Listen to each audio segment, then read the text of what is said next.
में अंतर है कि सुख का उल्टा है दुख। सुख का उल्टा, सुखी आदमी के जीवन में दुख जरूर आएगा, क्योंकि सुख का दूसरा पहलू दुख है। बोलो हां। दिन का दूसरा पहलू, लाभ का दूसरा पहलू उल्टा है, उल्टा सीधा।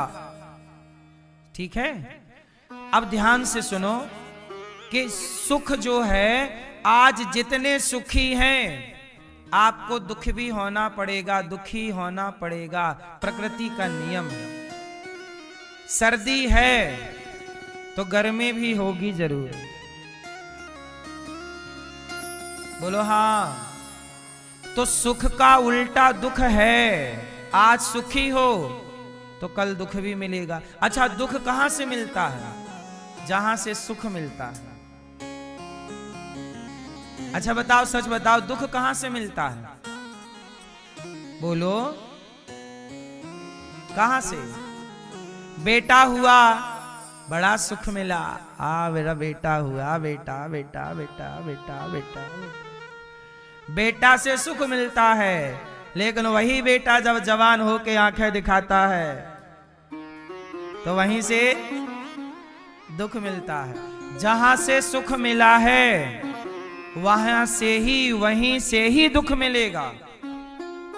बेटा अच्छा है अभी, और बाद में जब लुगाई आएगी और पत्नी को लेके भाग जाएगा तब रोगी, चला गया नहीं, बेटा सुनता नहीं है, बात नहीं करता। पहले तो बड़ा मजा आ रहा था, बड़ा सुख दे रहा था बेटा, अब वही दुख दे रहा है कि नहीं? ये प्रकृति का नियम है, जहां से सुख मिलेगा वहीं से दुख मिलेगा। पत्नी से क्या मिला? सुख। बोलो हां।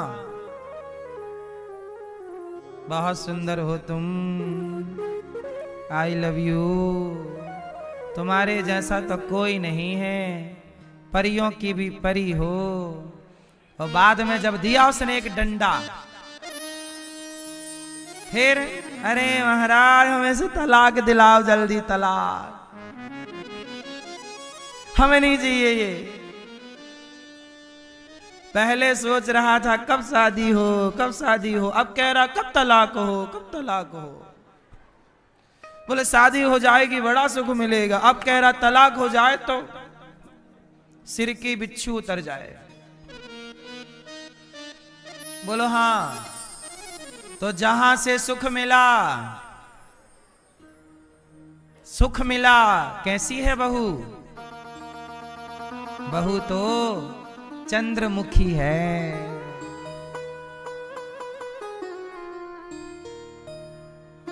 फिर कैसी है बहू? सूरजमुखी है। साल भर बाद पूछा कैसी है? बोले ज्वालामुखी है। तो जहां से चंद्रमुखी था वहीं से ज्वालामुखी है। तो जो सुख दे रही थी वही, ये प्रकृति का नियम समझो आप लोग कि जहां से सुख होगा वहीं से दुख मिलेगा। जो पति आपको सुख देगा वही पति आपको दुख देगा।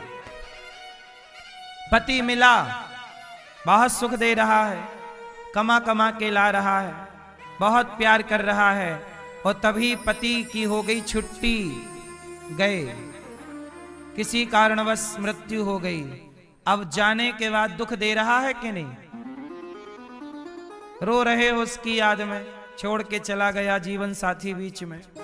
तो जहां से सुख था, इसलिए कहता हूं संसार से सुख की कामना ही मत करो। तो संसार में सुख है और सुख होगा तो उल्टा दुख भी आएगा, लेकिन भगवान के कथा में, भगवान के चिंतन में सुख नहीं है, भगवान की कथा कीर्तन में आनंद है। और जरा बताओ कि आनंद का उल्टा क्या है? बताओ आनंद का उल्टा क्या क्या है? सुख का उल्टा क्या था? अब बताओ आनंद का उल्टा क्या है? आनंद का कोई भी उल्टा होता ही नहीं है। इसलिए मैं सुख में नहीं हूं, मैं आनंद में हूं। सुखी व्यक्ति कल दुखी होगा, पर आनंद में रहने वाला सदा आनंद में रहेगा। इसलिए आनंद में रहा करो, सुख में ना रहा करो। बोलो हाँ, सही है कि गलत है? तो कोई पूछे कैसे हो, आनंद में है। आप लोग कहते हो कैसे हो, सुखी है। सुखी हो तो फिर दुखी भी रहोगे। तो मैया इससे दो बातें सीखने को मिली। पहला तो ये कि हमें आनंद, इसलिए हमारे भगवान का नाम है नंद के आनंद भयो। नंद के कृष्ण भयो कोई नहीं कहता, नंद के छोरा भयो कोई नहीं कहता, सब कहते हैं नंद के, क्योंकि भगवान का नाम आनंद है। जो आनंद सिंधु सुख राशि, सी करते त्रैलोक्य सुपासी। भगवान का नाम आनंद है। बोलो हाँ। तो भगवान के भजन में आनंद है। इसलिए कीर्तन में क्या है, कथा में क्या है, धाम में क्या है, संतों में क्या है, यहां सुख नहीं है। सुख तो आपके घर में है। भगवान की कथा में क्या है, और आनंद सदा रहेगा। इसलिए जब भी भागवत सुनोगे आनंद की अनुभूति होगी। और जब भी पत्नी को देखोगे सुख की अनुभूति होगी। बेटा बेटी को देखोगे सुख मिलेगा। बोलो हाँ। बेटी बहुत सुख देती है, लक्ष्मी आई, और जब विदाई हुई तो बाप रोता है, सब रोते हैं विदाई। तो सुख था तो दुख भी हुआ। इसलिए दो चीजें आपने सीखी, हम आनंद में रहेंगे, और दूसरा हम संसार से सुख की उम्मीद कहां चले, सुख की तरफ की आनंद की तरफ। ठीक है, सही है, आनंद में ही रहो। तो बात समझ में आई? संसार से किसकी उम्मीद नहीं करोगे आप लोग? किसकी? आपकी उम्मीदें ही आपको दुख दे देती हैं। हमें आपसे उम्मीद है। जैसे दो ब्राह्मण थे, सुनो। किसी ने कहा पंडित जी आओ हमारे घर भोजन कर लो, हम आपका निमंत्रण कर रहे हैं, कल आप लोग भोजन करने आना। दो पंडित जी थे, दोनों खुश हो गए कि चलो यजमान जी ने भोजन के लिए बोला है कल। तो एक पंडित जी सोचे कि यजमान जी तो बहुत बड़े आदमी हैं, भोजन कराएंगे तो 11 रुपया तो देंगे ही देंगे। दक्षिणा में कितने देंगे? 11 तो मिलेंगे, पुरानी बात है। और दूसरे पंडित जी थे, बोले कि चलो कल हमारे पास खाने का जुगाड़ नहीं था, अच्छा है यजमान जी पेट भर भोजन कराएंगे। तो एक को उम्मीद क्या है कि कल इनके घर 11 मिलेंगे, और दूसरे को एक भी उम्मीद नहीं है। उन्हें तो बस ये है कि भाई अपना पेट भरेगा बस। अब दोनों चले, जरा ध्यान से सुनना, दोनों चले। यजमान जी ने दोनों ब्राह्मणों को बुलाया, पांव धोए और आसन पर बिठाया, महाराज प्रसाद पाओ। दोनों ब्राह्मण बढ़िया मालपुआ और सब नाना प्रकार के व्यंजन यजमान जी ने बनाए, खीर पूरी पकवान सब पंडित जी खूब खाए, मस्त। अब भोजन करे तो यजमान जी ने 5.25 रुपए दक्षिणा दी। यजमान जी ने दक्षिणा कितनी दी? 5.25, 5 रुपया और चवन्नी 5.25। अब एक पंडित जी तो बहुत खुश हो गए, यार तो हम तो इतना सोचे भी नहीं थे कि 5 रुपए मिल जाएगा। जो बेचारे ये सोच के आए थे कि पेट भर मिलेगा, उन्हें तो 5 रुपए भी, वो बहुत खुश हुए, वाह अरे यजमान भला हो, 5 रुपए दे दिए। लेकिन जो 11 सोच के आए थे, हाँ वो परेशान है। बोलो हाँ। दोनों के साथ व्यवहार एक सा हुआ, पर उसी व्यवहार से एक सुखी है और एक, अब आप बताओ कि दुखी क्यों है? क्यों? क्योंकि उम्मीदें ज्यादा हैं और उसे कोई उम्मीद नहीं थी। तो वो 5 में भी आपको उम्मीदें ज्यादा होती हैं जगत से, बेटा से, बेटी से, सास से, ससुर से, पति से, पत्नी से, और वो उम्मीदों पे खरे उतरते नहीं, तो आपको लगता हमें दुख मिला। इसलिए उम्मीद मत करो, तो जितना मिल रहा है उतने में खुश रहा करो। ईश्वर ने जितना दिया है बहुत।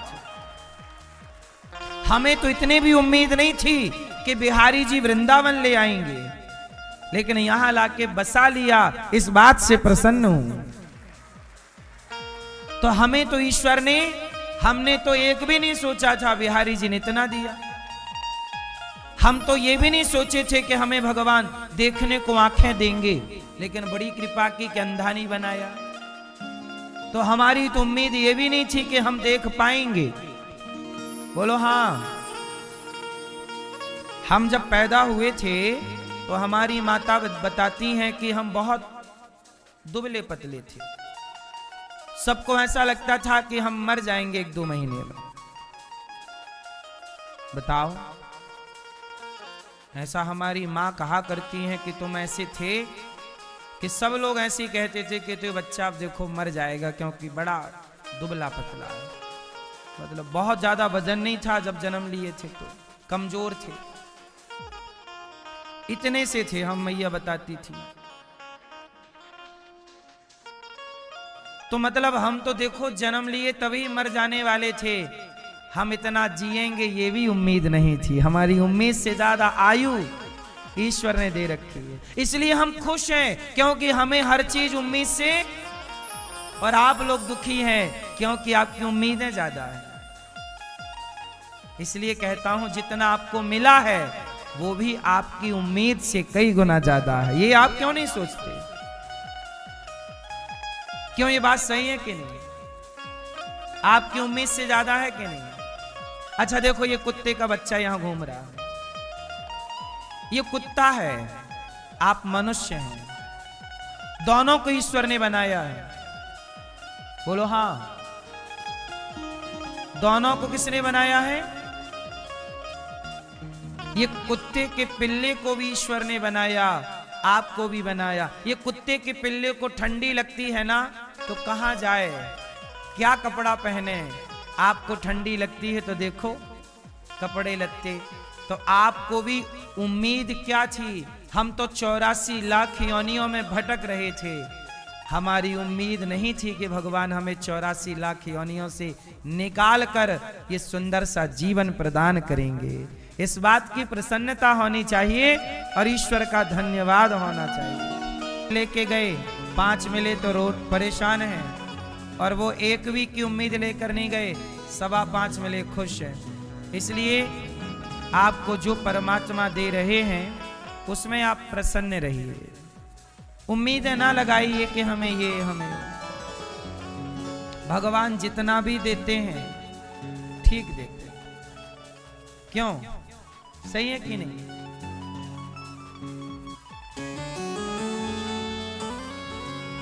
भगवान सच्चिदानंद स्वरूप हैं, विश्व की उत्पत्ति पालन संहार करते हैं, सारे दुखों का नाश करते हैं।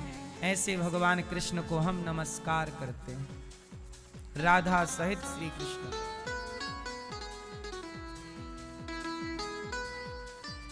यम प्रव्रजन्तमनुपेतमपेत कृत्यम द्वैपायनो विरह कातर आजुहाव।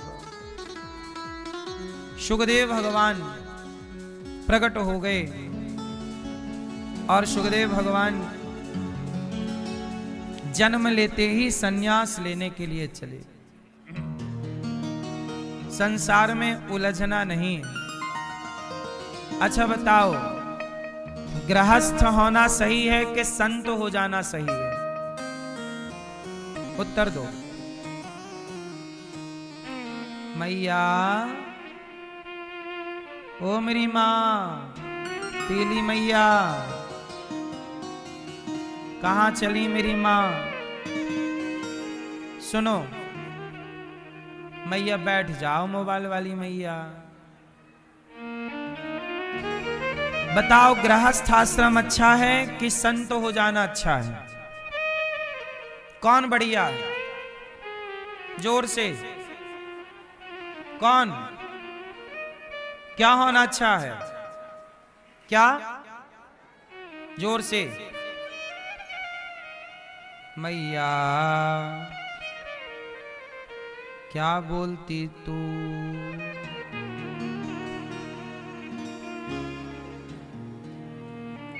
क्या होना अच्छा है मैया? साधु कि गृहस्थ कि संत? संत बनना है। ये मैया पक गई संसार से।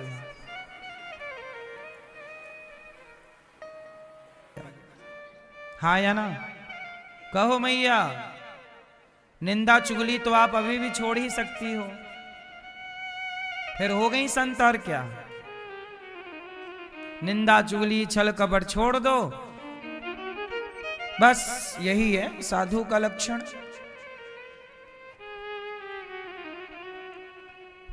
दूसरे का धन, दूसरे की स्त्री, दूसरे का पुरुष ना देखो।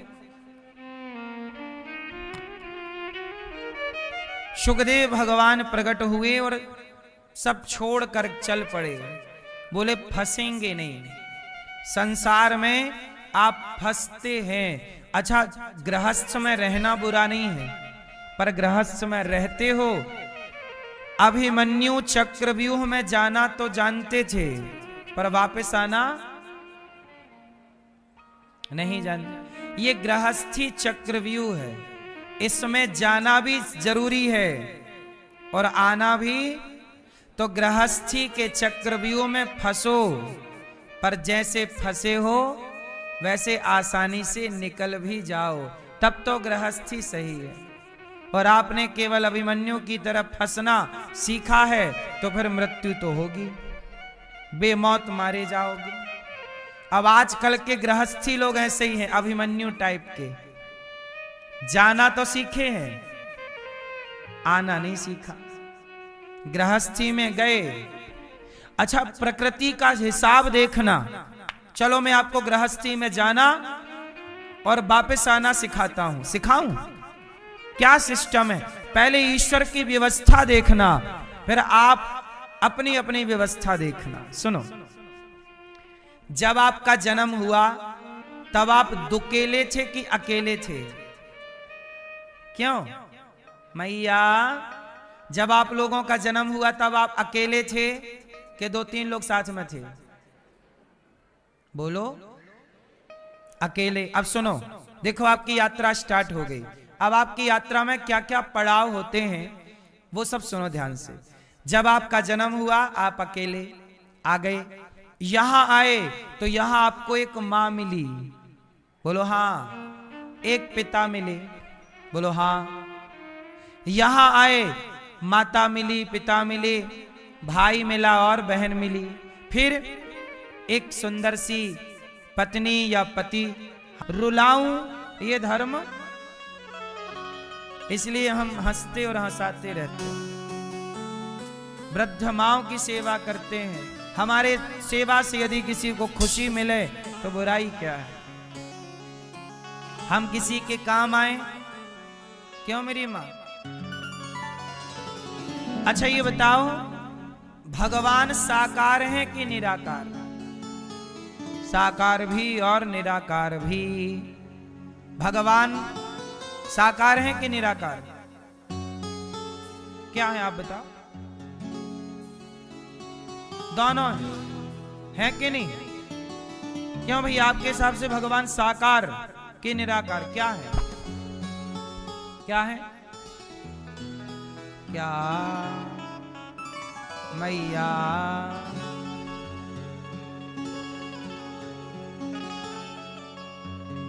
बोलो मेरी माँ।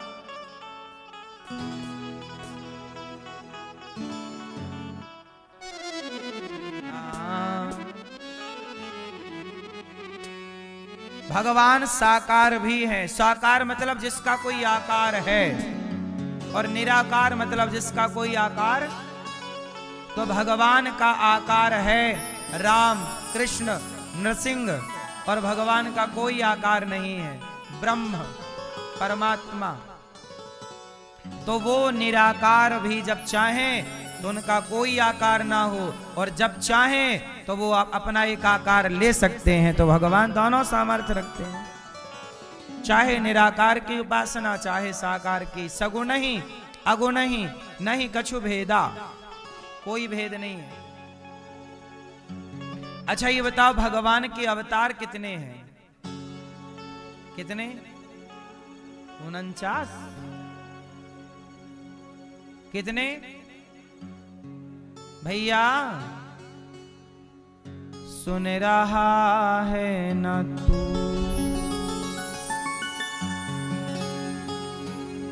जो सुना रहा हूं मैं। दादाजी भगवान के कितने अवतार हैं? दादाजी को पूछो कितने अवतार भगवान के?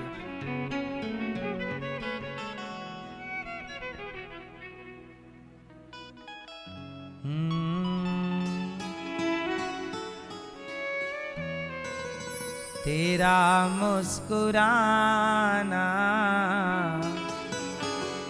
भला कैसे भूलें।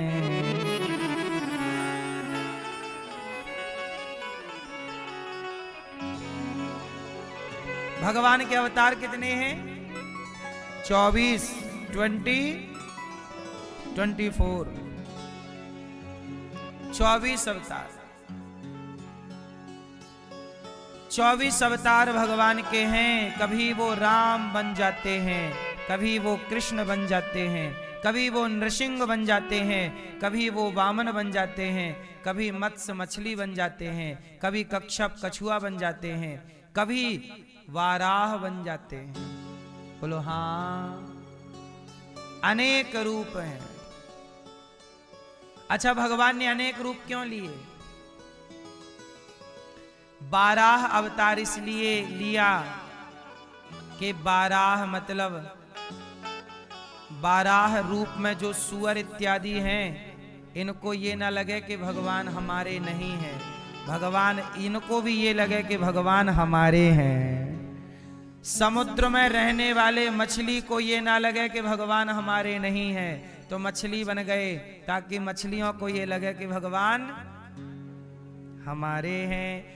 कछुआ को ये ना लगे, कछुआ प्रजातियों को, कि भगवान हमारे नहीं हैं, इनको भी लगे भगवान हमारे हैं। स्त्रियों को ये ना लगे कि भगवान हमारे नहीं, इसलिए स्त्रियों के लिए भगवान एक बार स्त्री बन गए। क्या बने? क्या नाम पड़ा भगवान का स्त्री? मोहिनी अवतार।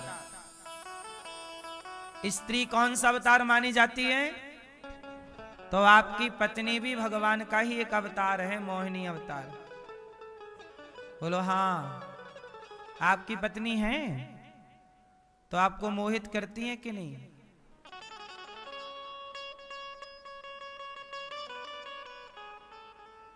तो मोहित करती है पत्नी, तो मोहिनी का अंश है। हर स्त्री में मोहिनी भगवान का अंश है, इसलिए स्त्री मोहित। वही स्त्री है जो अपने पति को मोहित कर ले। आप ना मोहित करोगी तो पड़ोसन मोहित कर लेगी, हैं? इसलिए मैया अपने अपने वाले को मोहित किए रहना, वरना पड़ोसी बैठी है बिल्कुल ताक में, सामने वाली खिड़की में एक सूर्य का टुकड़ा रहता है।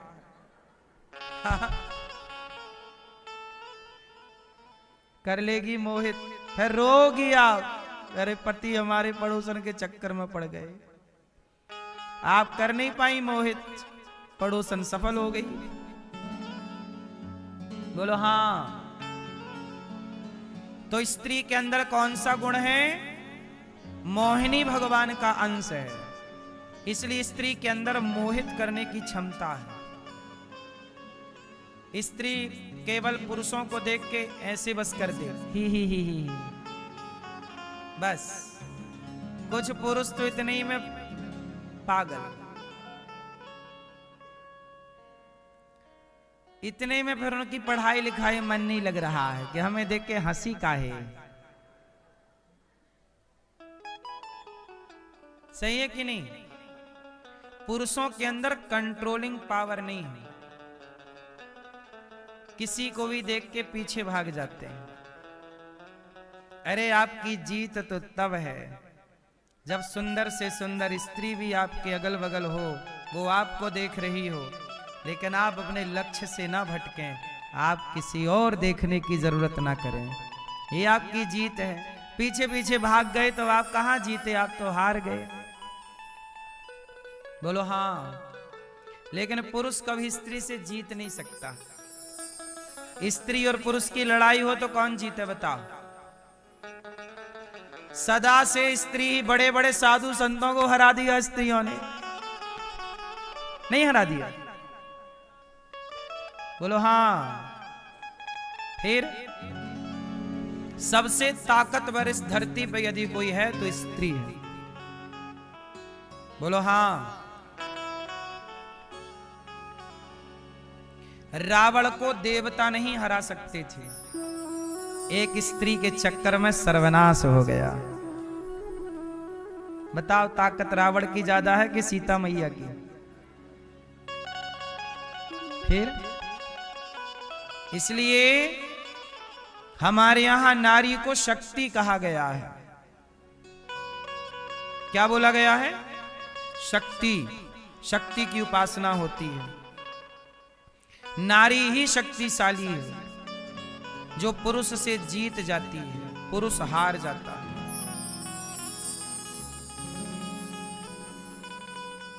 इसलिए नारी इतनी शक्तिशाली है कि पुरुष से जीत जाती है, फिर भी नारी का बड़प्पन देखो कि पुरुष के पांव दबाती है। फिर भी नारी का बड़प्पन देखो कि पुरुष के चरण दबाती है बड़ी पर बैठी है चरणों में। यही बड़े का लक्षण है, जिसके अंदर झुकने की क्षमता है। झुकता वही है जिसमें जान होती है। क्यों? स्त्री पांव दबाती है पति के, इसका मतलब ये नहीं कि वो तुम्हारे पांव की जूती है। वो पांव इसलिए दबाती है क्योंकि वो बड़ी है और बड़े का बड़प्पन ज्यादा होता है। क्यों? मैं ये बात सही है कि नहीं?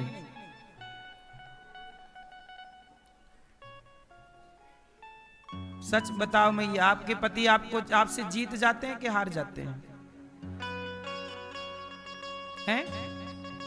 मैया आपकी लड़ाई होती है पति से? नहीं। पति कहाँ है? कहाँ?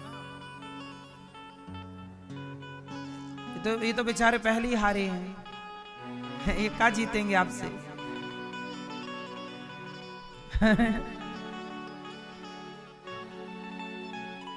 ये मैया आप जीतती हो कि हारती हो?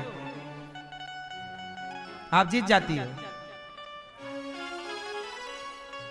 कभी पति जीत जाए, कभी पत्नी जीत जाए, ऐसे लड़ते रहा करो। एक जीतता रहे, एक हारता रहे, कभी अदल बदल के, है ना। सदा जीतने का ना रखो। कभी हार जाओ, कभी जीत जाओ, कभी हार जाओ, कभी रिश्तों में कभी जीत कभी हार।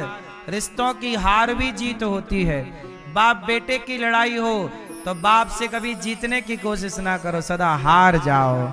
बड़े भाई से लड़ाई हो तो जीतने की कोशिश ना करो। कुछ रिश्तों में जीत जरूरी नहीं होती, हर जगह जीतना जरूरी नहीं है। कई जगह हार ही आपकी जीत होती है। भाई बहन की लड़ाई है तो भाई को हार जाना चाहिए, बहन को जिता देना चाहिए। देख लो ना, भगवान श्री कृष्ण जरासंध से हाँ जरासंध है 17 बार हराए जरासंध को। बोलो हाँ। भगवान कृष्ण कितनी बार हराए? 17 बार हराए और 18वीं बार भगवान भाग गए मैदान छोड़ के। अब जो 17 बार जीते तो एक बार भाग काहे गए? लड़ते लड़ते भगवान बोले बलराम जी चलो भागो भागो भागो। भगवान बलराम जी बोले नाम खराब हो जाएगा, क्या कहेंगे लोग, भाग गए। अरे प्रभु, हर जगह जीतने की जोड़ी, इस बार हारने का मजा लो, चलो। भाग गए। क्यों भाग गए? पता है क्यों भाग गए? जरासंध ना 17 बार हार चुका भगवान कृष्ण से, तो परेशान हो गया। एक दिन क्या हुआ कि उसने सारे ब्राह्मणों की मीटिंग बुलाई। सारे ब्राह्मण आओ हमारे राज्य के। सारे ब्राह्मणों को बुलाया।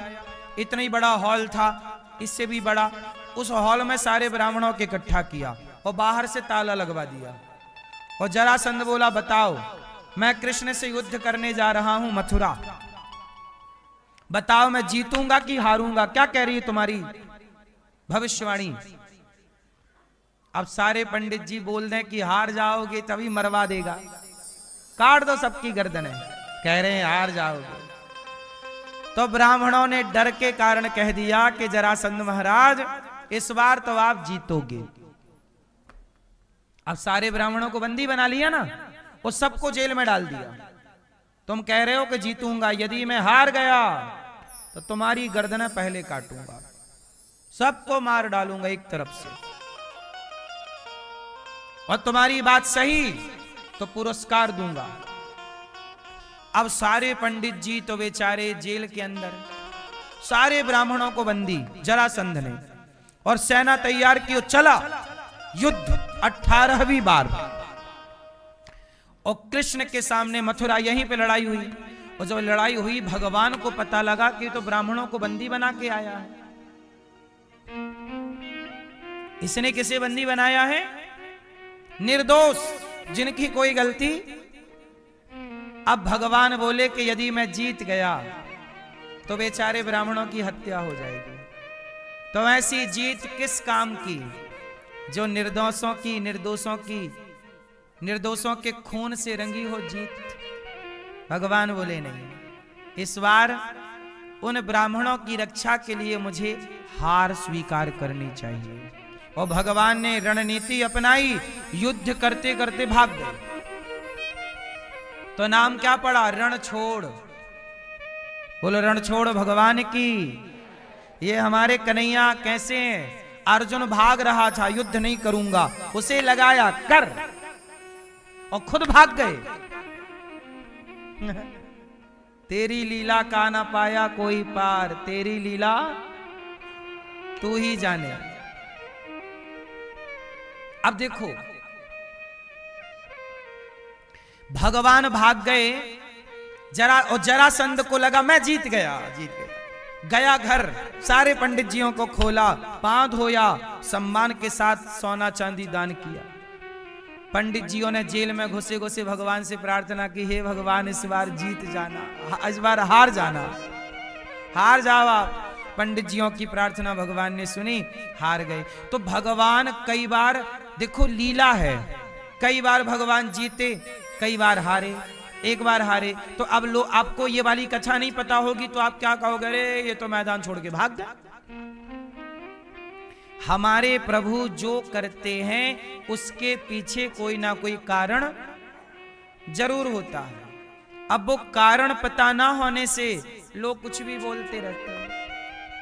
तो भगवान ये समझाना चाहते हैं कि हर लड़ाई जीतने की नहीं, कई बार अपनों की लड़ाई हारने की भी होती है। हार जाओ, जरूरी नहीं है कि हम हर लड़ाई जीतें। पति पत्नी की लड़ाई हुई, यदि एक हार मान लेता तो तलाक क्यों होता? आज एटीट्यूड इस तरह का है कि लोग टूट जा रहे हैं पर झुक नहीं रहे, टूट रहे हैं परंतु झुकेगा नहीं साला।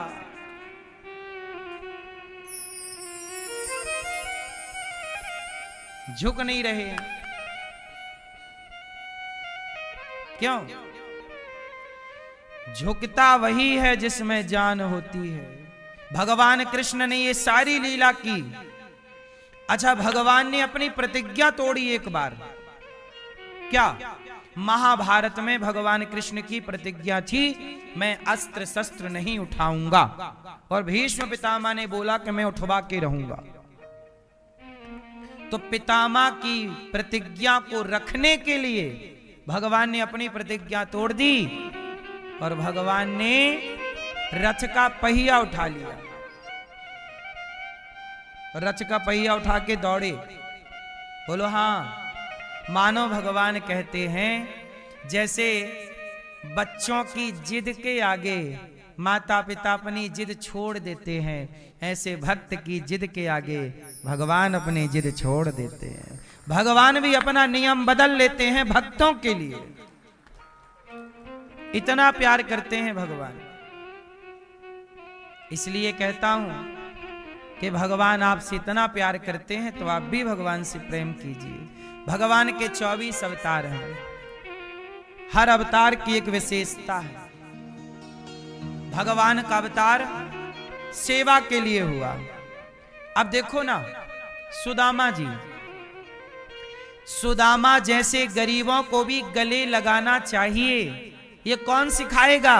तो भगवान कृष्ण को अवतार लेना पड़ा, भगवान नारायण को, और कृष्ण बन के आना पड़ा और सुदामा को गले लगाकर समाज को बताना पड़ा कि मैं गले लगाता हूं गरीबों को, तो आप भी गरीबों को गले लगाइएगा। वरना वहां बैठे बैठे बोल देते गरीबों को गले लगाओ, कहने से नहीं होता, भगवान ने करके दिखाया। सुदामा जैसों को गले। सुदामा ने एक मुट्ठी चिवड़ा दे दिया, खा लिया भगवान ने। भगवान कहते हैं भक्त जो देगा वो स्वीकार है। इसलिए आपसे मेरी प्रार्थना है कि सुदामा ने अन्न दान किया भगवान को, सुदामा जैसों को गले लगाया, तो आप भी सबको गले लगाओ। सुदामा ने अन्न दान दिया, भगवान ने भी अन्नदान की महिमा आपको बताई। जीवन में अन्नदान जरूर करना चाहिए। गौरी गोपाल आश्रम में आप सबके दान से हमारी 311 वृद्ध माओं को भोजन मिलता है। आप भी यदि सहयोग नहीं करेंगे तो उन माओं को रोटी देगा कौन? आज हम आपका परिचय एक मां से कराएंगे। एक ऐसी मां जो मां अपने बच्चों के लिए सब कुछ करती है। मां ने तो अपना फर्ज निभाया, बच्चों की परवरिश की, पढ़ाया लिखाया, तेल मालिश की, लेकिन जब बच्चों को कर्तव्य अपने ऋण चुकाने का समय आया तो बेटा भाग रहा है अपनी जिम्मेदारियों से। आज समाज की हालत क्या है मेरी मां? माँ बाप तो अपना कर्तव्य पूरा कर रहे हैं, पर बच्चे अपना कर्तव्य पूरा, बहुएं अपना कर्तव्य पूरा नहीं कर रही। सब लोग अपना अपना कर्तव्य करते तो माताओं को वृद्धाश्रम क्यों आना पड़ता? हमें वृद्धाश्रम क्यों बनाना पड़ा? कोई खुशी से शौक से नहीं बनाए।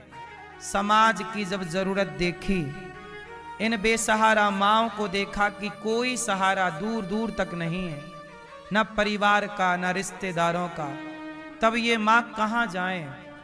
जब तक इनका शरीर चला खूब काम किया, खूब मेहनत की, लेकिन कितना शरीर चलेगा? बुढ़ापा सबका आता है और बुढ़ापे में फिर किसी से काम नहीं होता। हाँ या ना? ये हमारी मां है, 82 साल की है, 82। मैया के बच्चे हैं, बेटा है, पर सेवा करने के लिए तैयार नहीं। ये